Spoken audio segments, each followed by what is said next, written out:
and welcome to the Pursuit of Healthiness Podcast. I'm your host, Winanda van Delft. I'm a health and mindset coach, spaghetti and ice cream lover, travel junk, and a cat mom. I love conversations that are on a more raw and deeper level. And today's guest is traveling mom, Rebecca. She was born in South Africa in a little village called Drakensberg. With 7, her mom left, and when she was 14, her dad took her to Germany. She grew up in a country she didn't like, didn't speak the language, and was very unhappy. So one day she decided to change her life, packed her things, and started to travel the world to find herself. With that came a lot of struggles. She almost died and almost lost her little baby, but now she helps other families that want to travel the world and find freedom and want to have a location-independent lifestyle. So hello and welcome today. How are you doing? I'm fine. Hello. Hey, okay. Tell us a bit about yourself, what you do, where you're coming from, what you're working on at the moment.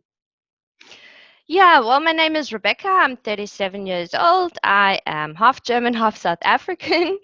I'm a mom of a 4-year-old, and I'm a digital nomad mom. I travel with my son throughout the world, and we are world schoolers as well.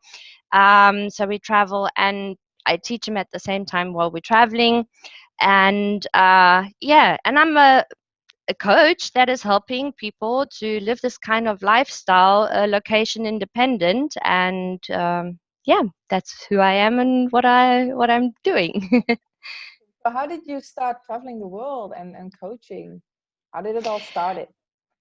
How it all started, yeah, it's very interesting actually. Well, I always wanted to travel. It was a passion because I think this is put into my shoes kind of like a little bit because my dad already started traveling those days in the 50s, going to Australia for 7 years and then to South Africa. So I'm born in South Africa and I grew up there until I was 14. And so my dad was always already traveling around the world. And we came then later on to Germany, and I've been born in South Africa, and Germany wasn't for me like the place where I really wanted to be. Like I grew up in the bush, kind of like with animals and nature. And I come to a country where there's just buildings and everything is totally clean, what I didn't actually suspect. And I'm like, oh gosh, this is not me. And um, I was always a kind of person that liked to go and discover cultures, and I like to go and see animals and um, but yeah, I just spent my life in Germany and grew up here. But I always had this passion that I wanted to go traveling. And the first time I went back to South Africa traveling alone when I was 15, and I realized that it wasn't all that bad traveling alone. So over the years, I always just had vacation from working and holiday and stuff like that. And when I was 28, I decided, no, life has to change. This is like not the way I want to live my life. This is not that what I want to do. I love being free. I'm a free spirit, and I have to just follow, this passion that I have. And I went on a holiday to Egypt actually, and there was a girl working in the hotel, and I said she was working there like full time, but I think she came from Spain. And I said to her, listen, how do you actually live this kind of lifestyle, like away from home, uh, you know, you location independent, but you one day here, how do you build up friends? Aren't you worried about safety? And she's like, you know what, if I would turn the time back, I would have done this way out more earlier, so, and I'm like, oh gosh, yeah, that's true. I should probably start now, because if I don't do it now, I'm going to postpone it always for the next day or next year. And when am I going to do it? It's like something that I want to do, and it's stuck inside me, and I'm going to be 80 and then regret that I've never done it. And I actually went back to Germany after this holiday, and I decided, no, I'm going to change something. So I started looking into blogs. I started looking into options that I got, like how much would it cost me? What do I need for my living? What can I do? So I was just like researching for, I think, over 2 weeks. And then I decided, okay, this is it. I went to my boss and I said, I'm retiring. I'm giving in my notice. I'm quitting my job. And he's like, what? You've been here for over 12 years. And I'm like, yeah, but I want to go now. He's like, I'm going to pay you more money. Just stay. And I don't want to stay. I've put this in my mind now. I'm going to do it. Yeah. And yeah, I just sold all my stuff. It took me 3 months after I came back from Egypt. Took me 3 months. I didn't have much money. I had like 5,000 euros on my bank account where I had to buy a ticket and an insurance, health insurance. And I'm like, okay, but I'm going to do this. How can I travel cheap? How can I save accommodation?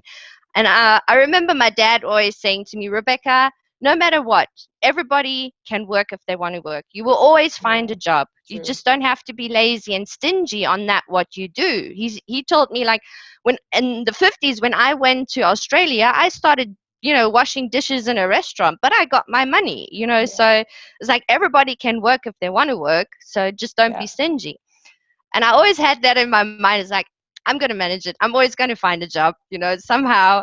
And I found Workaway, where you can, like, travel, and you got food and accommodation for free, and you work for 5 days, 5 hours maximum, and then you can save that money. So that is, the That's costs are nice. very high for accommodation and for food. So if you can save that, you can travel literally a little bit longer, Yeah. and I thought, okay, well, I just have to make a plan that I don't live too long from my savings, and that I can just find a job somewhere.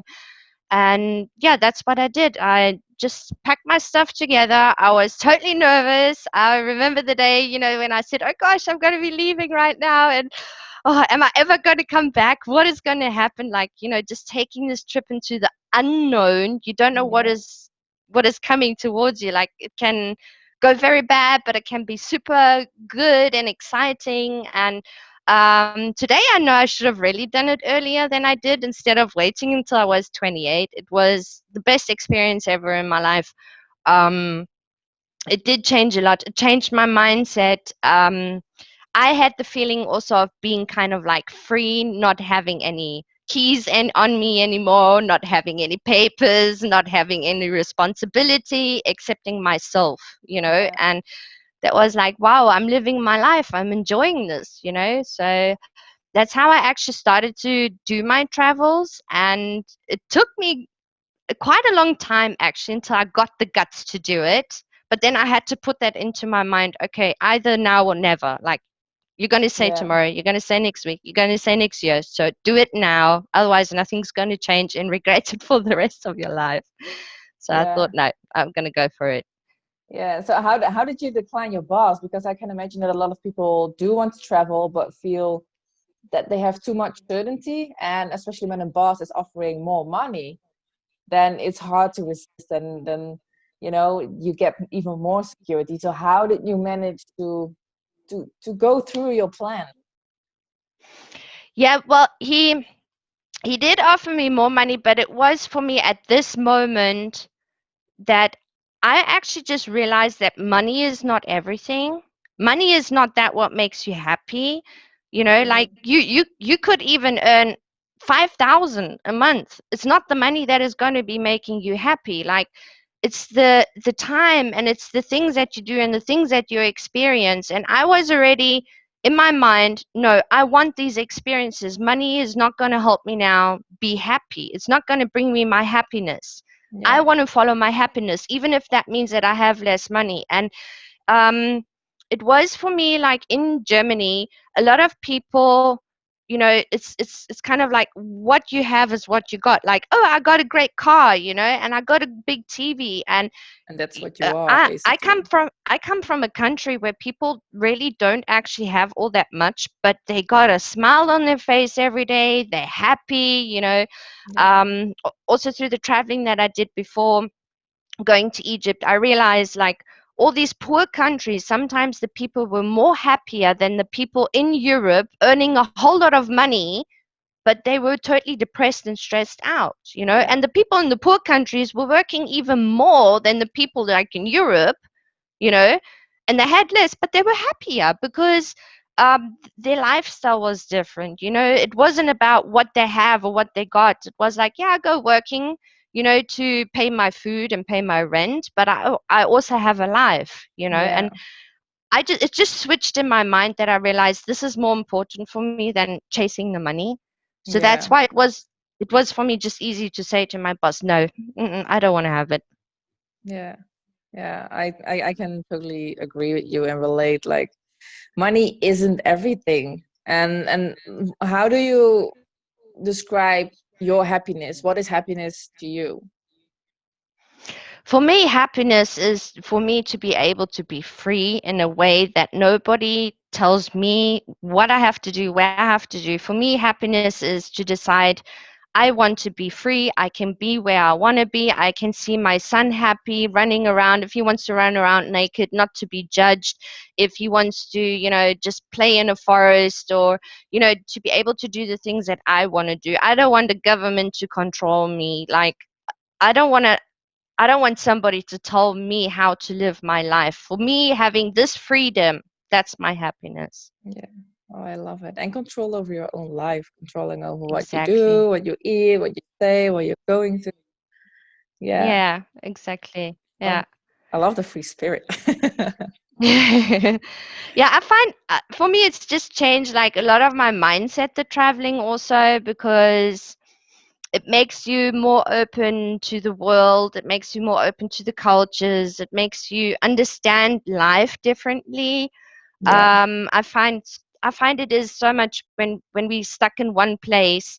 We get used to our surroundings. We fit ourselves to our surroundings, and start living the way people want us to live, and it's very hard to get out of there because it is kind of like an energy that just comes from all sides. Like people are suspecting things from you.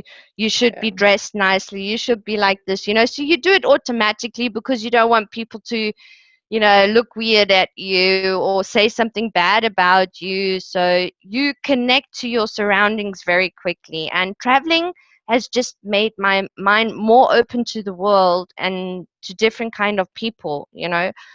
Not to put people also into a box the way I see them. Like as soon as you get to meet somebody, it's always the question, oh, what do you do for a living? Like mostly everybody asks you, oh yeah, what's your name, how old are you, what do you do for a living? It's most likely that this question always comes, and Yeah. I find that is totally wrong. Like during my traveling, I had people I spent 3 or 4 months with and I didn't even know what they did. I just met them as a person, and then after 3 months I found out, oh, he's a doctor. I'm like, oh well, it doesn't really matter if he's a doctor or not, he's still the same dude that I knew before. Yeah. So it was, I first got to meet him as a person, and then later on, I only knew what he was doing for a living. But people like to ask you what you're doing to put you into a box, the way they're going to think about you. Yeah. Yeah. And people want to put on labels on you. And it probably Yeah, happens to you as well. Like, oh, you're the traveler. Oh, you're the mom yeah, that travels. Yeah. I yeah, understand the need that to put a label on things, but at some point it's not necessary. It's enough. It's not who you are. It's not defining who you are. It's defining how kind you are or how bad you are, or you know. exactly, Yeah. exactly. Well, what It is the depends. yeah, what is the worst thing that has happened during your travels? Have you been scared, or have you is there something The happened? worst thing, the worst Worst thing thing, that yeah. has happened, the worst thing that sounds, well, I would say it's the worst thing that has ever happened to me in my life, but at the same time, also something very good. Like out of everything, you learn something new. But um, for me, the worst thing that has happened during my travels is that I got pregnant and then I got dengue fever at the same time. Oh wow. So that was, I think, like a huge change in my life. Where literally my whole world crashed together. I started traveling. I lived the lifestyle that I wanted to live, and I was so happy about it. Like I was just so excited that I finally managed everything, and then all of a sudden, unsuspected, oh gosh, I'm pregnant. Oh no! And it was a relationship that we actually just broke up, and 1 week later, I found out I was pregnant, and I'm like, oh no, not Oh now. Like my yeah. whole life is changing, and then um, I was 6 weeks pregnant, and with 8 weeks, I had to go into hospital because I had dengue fever, and that was like, wow. Now, first, get used to it that you're pregnant, and Yeah. now you're totally sick, and um, apparently I had dengue already 3 times, and the doctor said to me, well, we'll see if you're going to get through this or not, because I was bleeding out of the nose, out of the teeth. collapsed. I was just, I had high fever. I felt like my bones were breaking, and by dengue fever, you can also get inner bleeding. So he said to me, it can happen that you lose the baby. And he said, like, just, lie down, stand still, don't do anything, literally. So I was like, oh my gosh, I don't know. I'm between a world of hormones, being pregnant, and at the same time being very sick and might lose the baby. So that was I think the worst thing that has ever happened to me. Wow. And I didn't know if I'm going to get through this. Like, either I'm going to die right now in hospital, or I'm going to go out of this hospital with the baby in the tummy. One of the two. And I Yeah. did come out with a 48 kgs only, but I still had the baby. Yeah. Okay. Amazing. How did But out of you? Uh, yeah. No, you can say it. Yeah, but now my son is 4 years old, so. Yeah. So you said at the beginning, like it's the worst thing that happened, but also a thing that you kind of are happy that it happened. So what is the lesson or the gift that you took from that situation? It made me to a stronger person than I was before. Like, it showed me actually that I am a strong person. Like, at that moment, I thought, oh gosh, I'm not going to get through this. And later on, I thought to myself, well, there's nothing that you can actually do.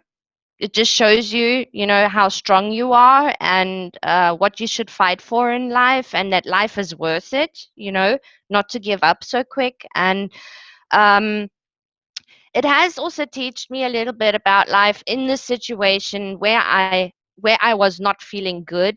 Also, who my true friends are and who not, and who believes in me and who not. Yeah. There was a lot of things that came together.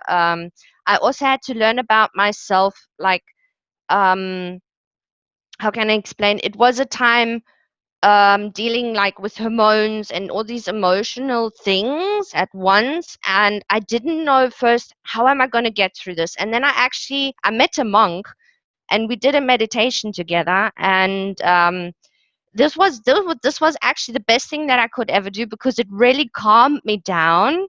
And it was like, oh my gosh, this is what I just need. This is the only thing that I need right now. Like, stop listening to the people that are around you telling you how to live your life, how to change things. Oh gosh, you're pregnant. Oh, you're so stupid. Oh, this has happened. Oh, you're pregnant. It was like, no, Rebecca, it's you and the baby now, and just calm down, build up walls to the people that are trying to be negative to you, and just focus on that, where you're going and what you want to do and how to get there, and you're going to manage this. And as soon as I did that, everything was okay. But before, because I was so shocked about the situation, I let all this negativity come to me, like from my surroundings. Yeah. And of course people want to help, but at the same time it's not a help like, they're trying to tell you what to do now. It's like, you have to figure it out yourself, because the decisions that you make are the decisions that are going to stay your lifelong. So you have to make a decision on what is good for you, and you can only do that if the surroundings, the people that are bringing this negativity, that you block it. Yeah. Just don't let it get to you. So um, that was a stage in my life where I learned a lot about myself as well. Like, on top of it, how far I can go and how strong I am. Yeah. Yeah. Wow, beautiful. Is there something you would like to tell to the listeners, like a tip or a lesson when it comes to traveling and finding yourself, putting yourself first? Always do listen to your tummy and listen to that, what you want to do. Follow your dreams. Like, don't let these dreams get broken by anybody else. If anybody else tells you, don't do it, or of course, everybody wants to give in a good advice, and everybody will have a different advice, you know, to their own opinion, how they live their life. Yeah. So it could be good for them, but it might not be good for you. So follow your dreams, don't give up, be stubborn with your goals, believe in yourself, and that's how you're going to be able to do that, what you want to do. Okay. Yeah. Amazing. Beautiful. How can people find you? How can they contact you when they want to learn more about traveling on your own or traveling as a mom, traveling as a family? I'm on Facebook. I'm on Instagram as well, but I'm not so active on Instagram. I'm more active on Facebook. So under Rebecca Becky at the moment, or Rebecca Wigman, they will find me. But I also have a group called Mama Let's Travel. It's actually my son said that to me. He was like, he was watching movies like Sammy, and he said to me, "Mama, I want to go with you to our island where we got a palm tree and we got coconuts." And I said, like, "Okay, you want to fly somewhere?" "Yeah, Mama, I want. Come on, let's travel." And I'm like, Yeah. "Okay, well, I'm gonna call this group Mama Let's Travel." So they'll definitely find me in this group, Mama Let's Travel, on Facebook. Okay, great. Well, thank you so much for this conversation, and I'll leave all of these details in the description box as always. And I just want to You're welcome. thank you for this conversation and sharing your story with us. You're welcome. Thank you for having Yes. me. You're welcome. Bye bye. Bye.